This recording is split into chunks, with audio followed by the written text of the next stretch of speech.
अस्सलाम अलैकुम दोस्तों, उम्मीद है आप सब खैरियत से होंगे। आज का एपिसोड देखने के बाद दिल बहुत बोझल हो जाता है। मनहूस एपिसोड 47 कोई आम किस्त नहीं थी। ये एक औरत के सब्र, खौफ और टूटते हौसले की कहानी थी। ये वो किस्त थी जहां इल्जाम लगाना सबको आसान लगा, मगर सच सुनने वाला कोई नहीं था। कहानी वहां से शुरू होती है जहां एक बात को गलत मानी पहना दिए जाते हैं। वो औरत बार बार एक ही सवाल दोहराती है कि जब वो समन से रिश्ते की बात कर रही थी तो क्या इसने मुराद का नाम लिया था? जब नाम लिया ही नहीं था तो फिर मसला आखिर था क्या? असल मसला नाम नहीं था, असल मसला शक था।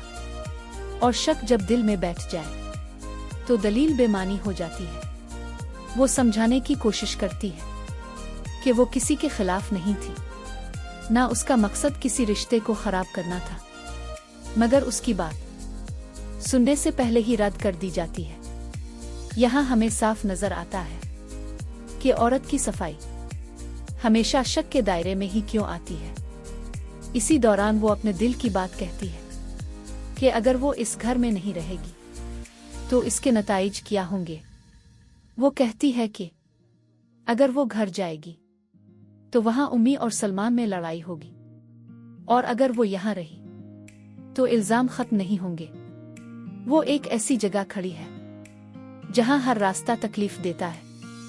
यहां वो खुदा से शको नहीं करती, बल्कि मदद मांगती है कि ए खुदा, मुझे समझ नहीं आ रहा कि मैं क्या करूं। फिर मंजर बदलता है और मुराद घर आता है। बाहर से सब कुछ नॉर्मल लगता है। सलाम दुआ होती है, खैरियत पूछी जाती है, मगर अंदर एक तूफान छुपा हुआ है। मुराद मुआफी मांगता है अपने और सारा के रवैये पर। वो मानता है कि गलत फहमियां हो गई और कहता है कि बर्दाश्त से काम लेना चाहिए। यहाँ एक लम्हे को लगता है कि शायद बात संभल जाएगी, मगर फिर वही पुरानी बातें दोबारा शुरू हो जाती हैं कि सारा छोटी बातों पर रिएक्ट करती है, कि वो बदतमीजी करती है, कि शौहर को ही बर्दाश्त करना होता है। यहाँ एक बार फिर औरत को ही एडजस्ट करने का मशवरा दिया जाता है। कहा जाता है कि सारी जिंदगी इसी के साथ गुजारनी है तो लड़ झगड़ कर तो नहीं गुजार सकते, मगर कोई ये नहीं पूछता कि क्या सारी जिंदगी सिर्फ बर्दाश्त करने का नाम है। इसी गुफ्तगू में पैसे का जिक्र आता है, खर्च का जिक्र आता है, और यहाँ एक नया खौफ पैदा होता है।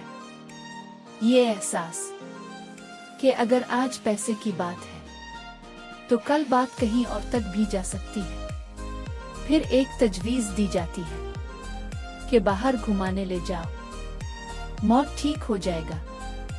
जैसे मसला इज्जत और एतमाद का नहीं, सिर्फ मौत का हो।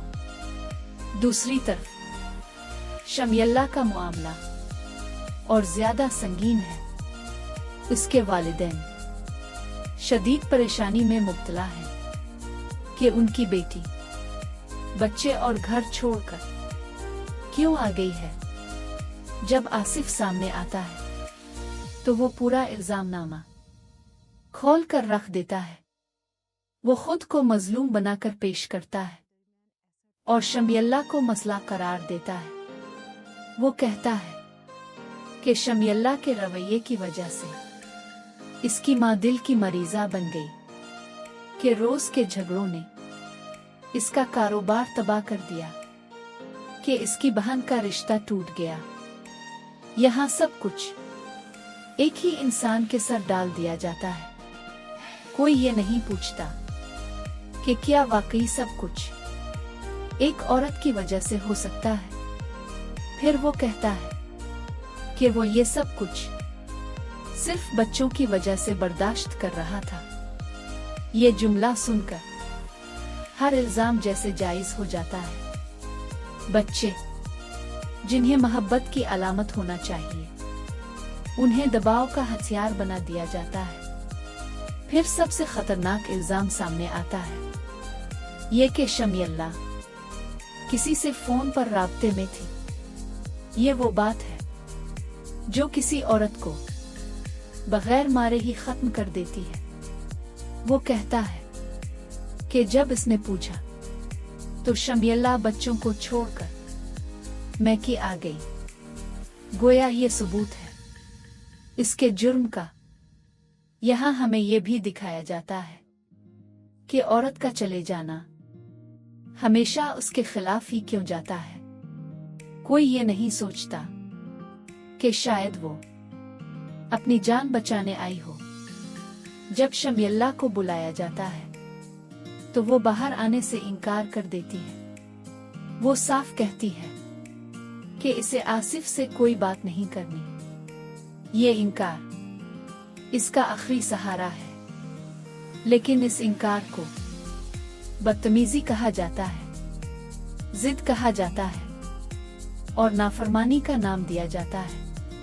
वो कहती है कि वो ऐसे शख्स के साथ नहीं रह सकती जो औरत की इज्जत नहीं करता, जो मार पेट करता है।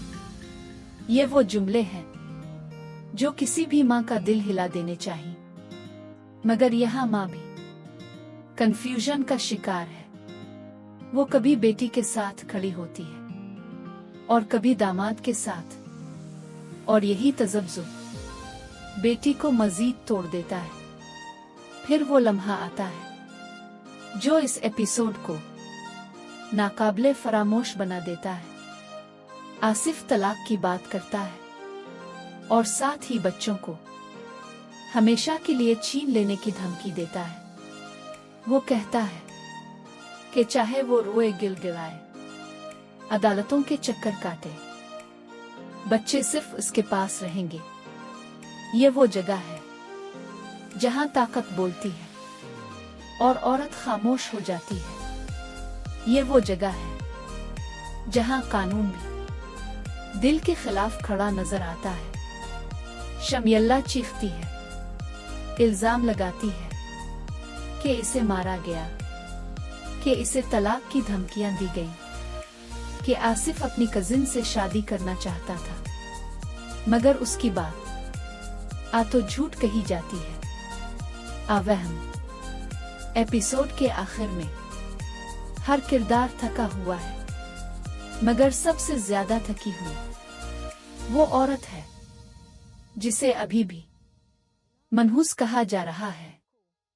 यह किस्त हमें ये दिखाती है कि हमारे मुआशरे में अक्सर औरत को खुद को साबित करने का मौका भी नहीं मिलता। फैसले पहले हो जाते हैं, सच बाद में पूछा जाता है। यह एपिसोड एक सवाल छोड़ जाता है, क्या वाकई हर रोती हुई औरत झूठी होती है?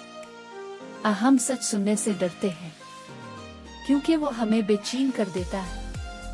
अगर यह किस्त आपके दिल पर भी असर कर गई हो तो कमेंट में जरूर बताएं कि आप किसके साथ खड़े हैं। अगर वीडियो पसंद आई हो तो लाइक करें, चैनल को सब्सक्राइब करें और बेल आइकन दबाएं ताकि अगली किस्त का रिव्यू आप तक सबसे पहले पहुंचे। मिलते हैं अगली वीडियो में एक और हकीकत, एक और दर्द और एक और कहानी के साथ। अल्लाह हाफिज दोस्तों।